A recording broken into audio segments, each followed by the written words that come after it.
Okay, we're out here in a soybean field today. Just wanted to show you guys how we set up our row configurations with our twin row rye.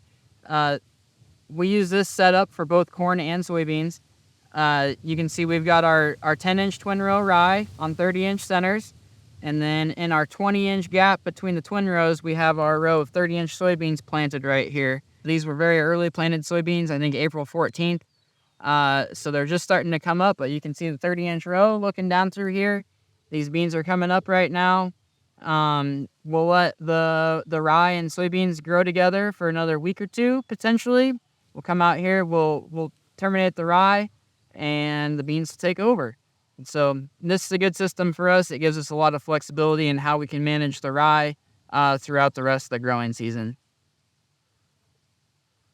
For corn, I drill the rye straddling the old corn stalks, so it makes it a little bit tricky to walk right down the cover crop, but that way we've got the area in between our 30-inch corn to plant our 30-inch beans, and keeps the corn stalks out of the way.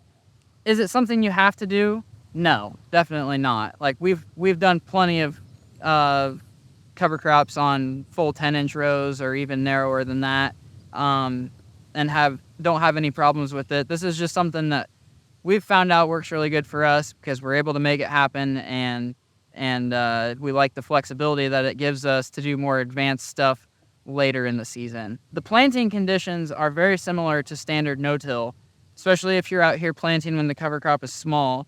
It's starting to get a little bit big right now, but even still, right now, it wouldn't be that much different than planting in standard no-till in the 20-inch gap. So we're able to keep the cover crop alive, and we're still getting some sunlight down there to the soybeans because we have a wider gap.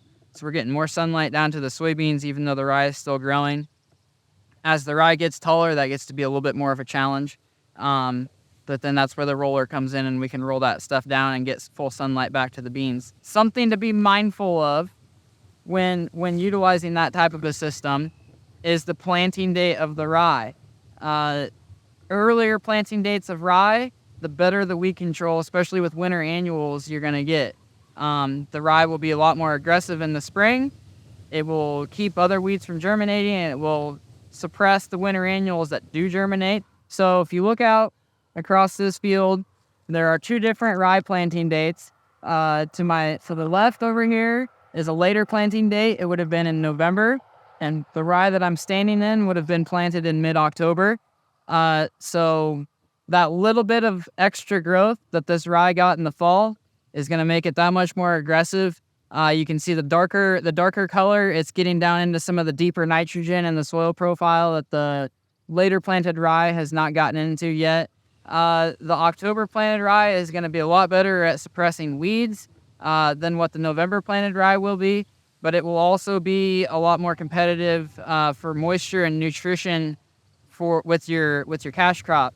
If you're a beginner and you're wanting your cover crop to be really easy to work with, probably trend more towards the later planted rye. As you get more comfortable with it, you can start planting earlier. Depending on what the moisture conditions are for the rest of the spring, we may end up spraying this rye out.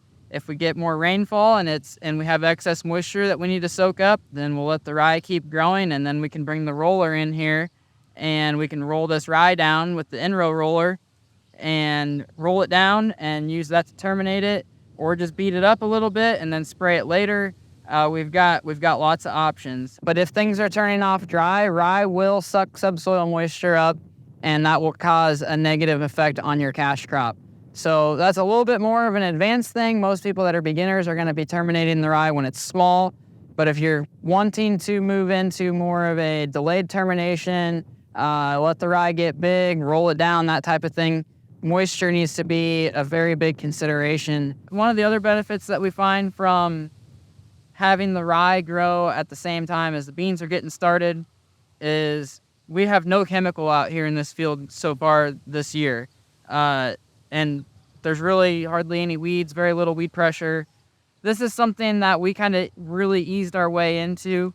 We had started using cover crops, and it was more of a keep the same chemical program and then add in the burn down pass to kill the rye. So we were adding chemicals by using cover crops.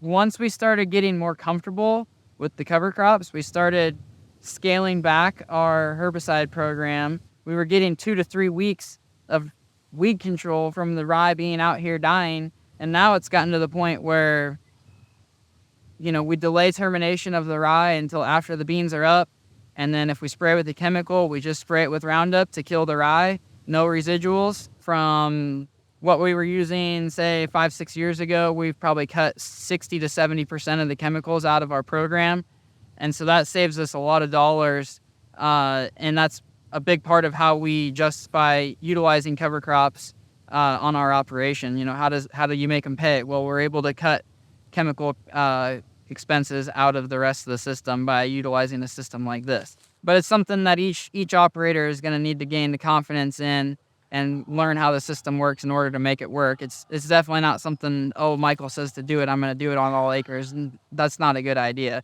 That's just what we're doing, and that's what we've found works for us on our operation.